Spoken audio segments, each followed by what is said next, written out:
kedua akan dilakukan uji biokimia. Jadi prosedurnya itu sama dengan semester yang kemarin, cuman bedanya kalau semester kemarin itu kan kita topiknya per bateri. Jadi misal minggu ini pengenalan E. coli, jadi kalian dapatnya semuanya pasti E. coli. Kalau di semester ini gitu ya, misalnya swab rektal, bisa jadi kalian dikasih E. coli, satunya dikasih kelompok yang lain dikasih Salmonella typhi gitu ya, atau Salmonella paratyphi. Nah itu bisa jadi berbeda-beda gitu ya. Untuk bakteri gram positif juga sama. Kalau misalnya kalian dapat sputum, sputum itu bisa bakteri gram negatif, bisa bakteri gram positif. Darah juga sama gitu ya. Urin juga sama. Nah, itu media yang kita gunakan untuk identifikasi bakteri gram positif kan kita menggunakan BAT. Ya. Untuk uji biokimianya bisa menggunakan uji katalase, uji koagulase. Jadi istilahnya kalian recalling kembali ya apa yang sudah dipelajari di semester-semester sebelumnya. Nah, untuk ujian akhir praktikumnya saya akan jelaskan juga nanti secara detail di bagian bawah. Ya. Kita mulai dari sampel pertama kali kalian diberikan. Jadi dari bakteriologi klinik ya. Jadi ada pus, ada usap tenggorok, kemudian ada feses ya, dan ditambahkan materi di semester ini. Oke, ini berarti ini nanti kalian bisa baca sendiri gitu ya. Terus untuk mekanisme penilaian 70% sama seperti semester kemarin untuk PBL, hasil praktikum, laporan, kemudian ada pretest ya, maksudnya pretest. Ujian akhir praktikum itu akan dimasukkan ke komponen PBL, tapi akan saya jelaskan ya, 70% itu 40% ujian praktikum, 30%-nya itu dari laporan praktikum harian. Ya. Ujian teori praktikum diberikan pada saat ujian tengah semester. Untuk soft skill-nya ini seperti biasa ya, untuk soft skill-nya 10%. Ini rencana perkuliahan. Ya, bentar saya bukakan, kalau rencana perkuliahan saya bukakan Excel-nya saja ya, Dik. Ya, jadi ini untuk rencana perkuliahan kita mulai minggu depan gitu ya, tanggal 18, 19, 20 itu akan ada penyampaian materi untuk oleh Bu Alia minggu 2 minggu ya, 2 minggu. Di seperti biasa, kalian di hari pertama itu melakukan inokulasi dan pewarnaan gram, kemudian eh, di hari Senin itu ya melakukan NAS ya. Jadi kalau kalian yang dapat praktikumnya mulai hari Rabu, berarti menanam di NAS-nya mulai hari Selasa ya. Dan dilanjutkan dengan uji biokimia. Oke. Untuk materi yang kedua itu ada identifikasi sampel darah dengan saya tanggal 1 sampai tanggal 10 September. Mekanismenya masih tetap sama, jadi 2 minggu. Untuk sampel urin, sebelum UTS ada sampel urin dengan Bu Rizka, itu tanggal 15 sampai tanggal 24 September. Termasuk di dalamnya ini sampel urin itu kan dilakukan perhitungan ya untuk menghitung koloni. Ya, itu kan dengan hitungan bakterinya itu 10⁵ ya, CFU per mili. Jadi kalian juga akan diajari bagaimana cara perhitungan eh, sampel urin ya, perhitungan bakteri pada sampel urin. Terus setelah itu ada ujian teori, ya ujian teori praktikum. Jadi ujian teori praktikum ini yang akan diujikan itu ujian teori praktikum untuk sampel swab, sampel darah, dan sampel urin. Ya. Setelah UTS ada identifikasi bakteri dari sputum. Tapi biasanya kalau bakteri dari sputum ini kan bisa jadi MTB ya, eh, salah satunya Mycobacterium tuberculosis. Tapi karena kita tidak punya BSC dan labnya bukan BSL-3 ya, jadi agak riskan kalau kita menggunakan TB untuk dikultur. Jadi kita menggunakan sampel lain selain TB. Tapi kalian akan diajari di sini sputum saya agendakan 3 hari, 3 minggu. Kenapa? Karena kalian juga butuh belajar untuk pengecatan ZN. Jadi 1 minggu itu untuk pengecatan ZN sendiri, karena kalian harus bisa satu-satu ya. Terus kemudian untuk yang 2 minggu, 2 minggu apa? 2 minggu ini seperti biasa, jadi diinokulasi ya, karena dia bukan sampelnya, bukan sampel apa, bukan sampel MTB gitu ya. Jadi diinokulasi, kemudian dilakukan uji biokimia di minggu kedua. Nanti akan ada review materi klinis ya, materi sampel klinis di minggu ke-12 dan 13. untuk ujian akhir praktikum di minggu ke-14. Jadi kita akan melakukan ujian praktikum mulai tanggal 17 sampai 27 November. Ya. Nah, ini yang perlu kalian ketahui juga, karena kita sekarang sudah apa ya, jadi kami juga minta bantuan kepada mahasiswa untuk membuat media ya, membuat media di hari Senin. Jadi ini sudah saya bagi gitu ya, pembuatan media di hari Senin, kelompok ini sudah ada, terus nanti hari Kamis, karena kalian itu kan wajib selesainya semuanya hari Kamis ya. Hari Kamis selesai berarti eh, hari Kamis dilakukan otoklaf. Jadi yang bagian otoklaf di hari Kamis itu maksudnya bukan hanya memasukkan di otoklaf ya. Jadi memindahkan limbahnya gitu ya. Jadi kan dari cairan Petri atau dari tabung reaksi itu ya, itu dimasukkan ke plastik ya, plastik yang nanti limbahnya kita cairan Petrinya kita otoklaf, kemudian selesai otoklaf di mana kita rendam di klorin ya. Sama semalam, besoknya kelompok yang melakukan pencucian alat gelas. Karena pencucian alat gelas ini dilakukan di lab mikrobiologi dan di sebelum jam 1 ya, itu ada praktikum Helmin. Jadi kalian yang mencuci alat gelas dilakukan setelah Jumatannya. Itu. Ini karena ada 4 topik, sudah saya bagi empat kali gitu ya. Dan yang tersisa ujian praktikum. Jadi ujian praktikum saya mohon bantuannya, mungkin ada perwakilan dibagi siapa yang membuat media, siapa yang melakukan otoklaf, siapa yang mencuci alat gelas di hari Jumatnya. Laporan praktikum, karena kita dosennya ada 4, jadi satu dosen satu laporan praktikum, jadi semuanya wajib ada laporan praktikum. Ya, sampai di sini ada yang ditanyakan? Oke, overview dari hasil laporan praktikum kalian kemarin ya, Dek.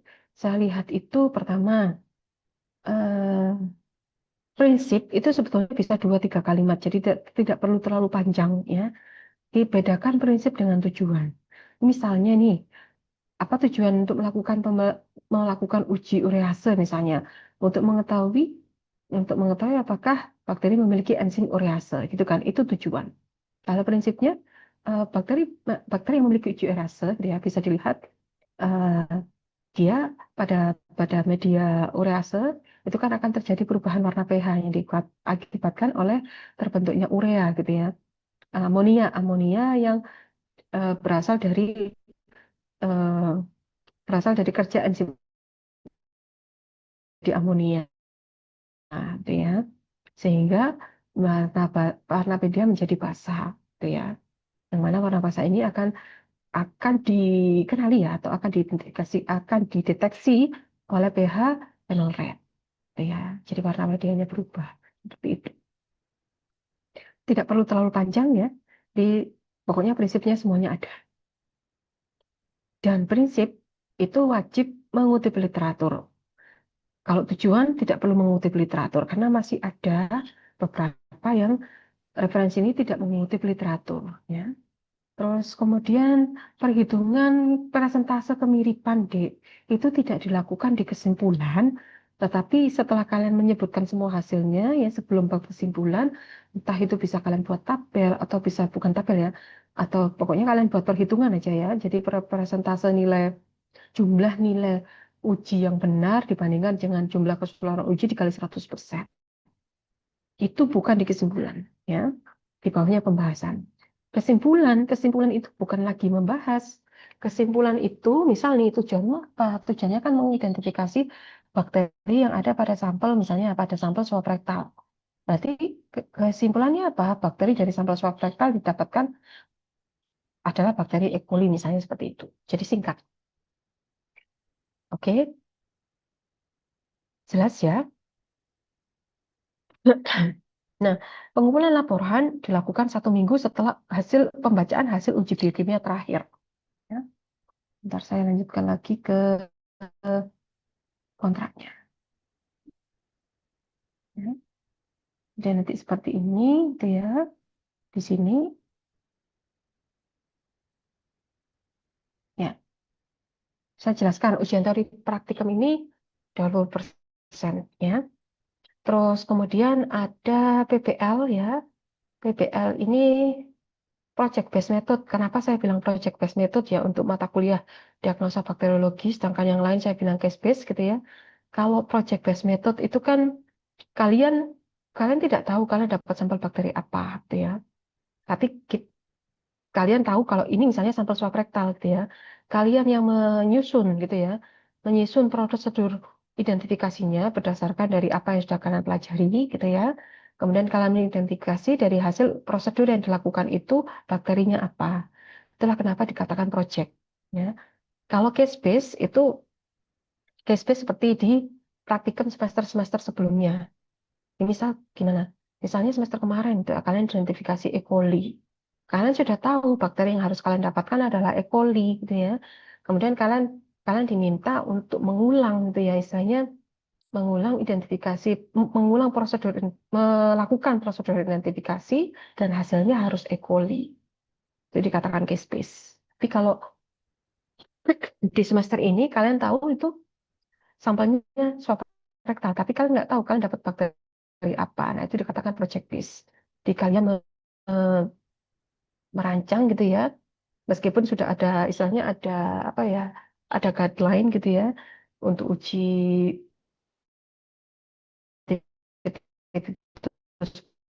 apa, parameter kreatif seperti apa,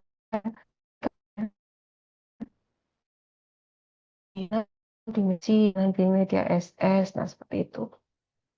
Dikatakan hasil identifikasi sampel video pendek saja ya, jadi bukan bukan di laporan ya, Dek.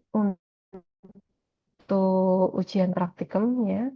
Ini maksudnya di sini kenapa saya tuliskan dalam bentuk tugas tertulis laporan dan video pendek, karena untuk yang praktikum itu kan hasil identifikasi, tapi untuk yang ujian praktikum hasil identifikasi sampel dilakukan dalam bentuk video. Kemarin saya sudah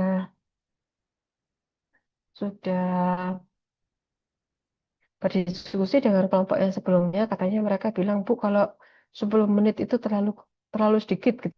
15 sampai 15 sampai 20 saya bilang gitu. 15 sampai 20 menit dan sedikit review dari video yang kemarin kalian buat itu ya. Itu pemasangan APD sudah betul, Dek. Jadi itu semua sudah dilakukan. Cuman sterilisasi area kerja itu beberapa ada, tapi banyak yang tidak melakukan itu. Jadi sebelum kalian kerja, disemprot-semprot alkohol 70% itu kan nggak ada toh. Sama sesudahnya itu juga nggak ada, gitu ya. Itu yang perlu ditambahkan.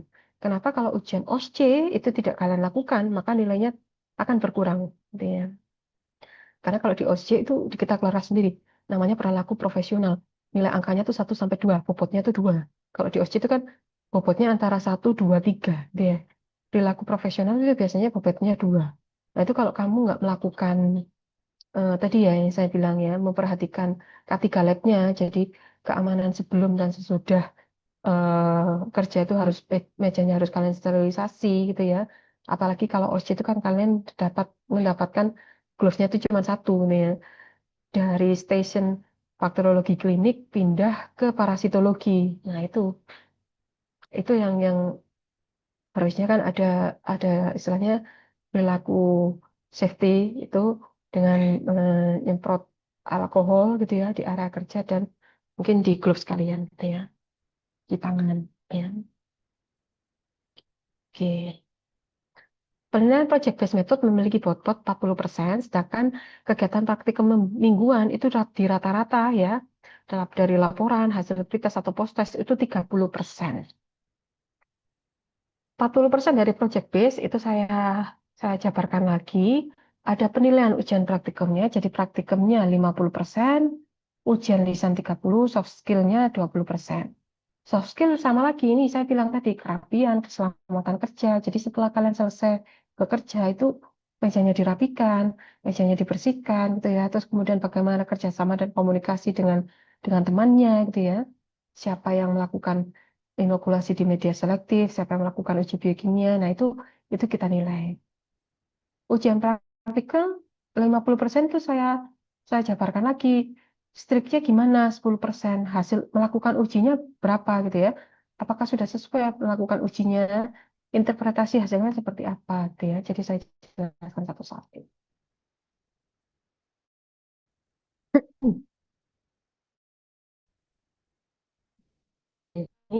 Ini baca lagi ya. Ini bukan 14, 15, 14 sampai 16. 16 itu soalnya 14 kalian lakukan ujian praktikum. Masih ada waktu sparing 1 minggu lagi. 1 minggu ya. Untuk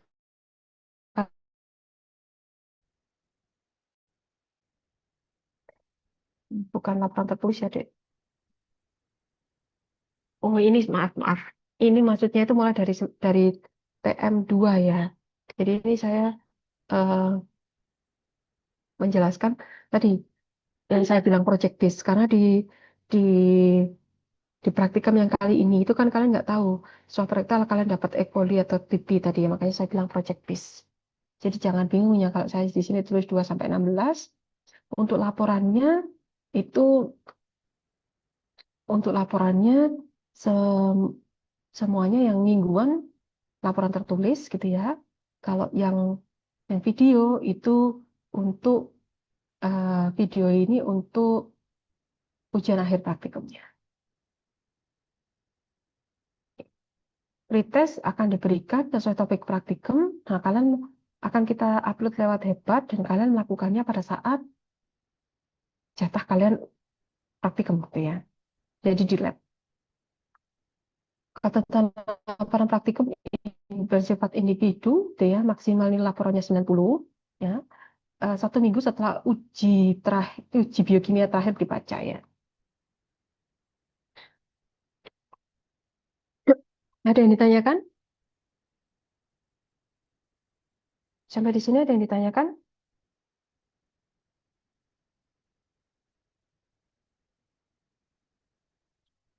Sudah jelas semuanya? Untuk Insya kelompoknya, Allah jelas, Bu. uh-uh. Untuk kelompoknya sudah saya share ya. Jadi itu saja sedikit review dari yang kemarin, laporan sama video. Ya, kalau tidak ada pertanyaan, saya akhiri. Saya akhiri. Assalamualaikum warahmatullahi wabarakatuh. Waalaikumsalam warahmatullahi wabarakatuh. Waalaikumsalam. Terima Makasih. kasih, Bu Dwi. Sama-sama.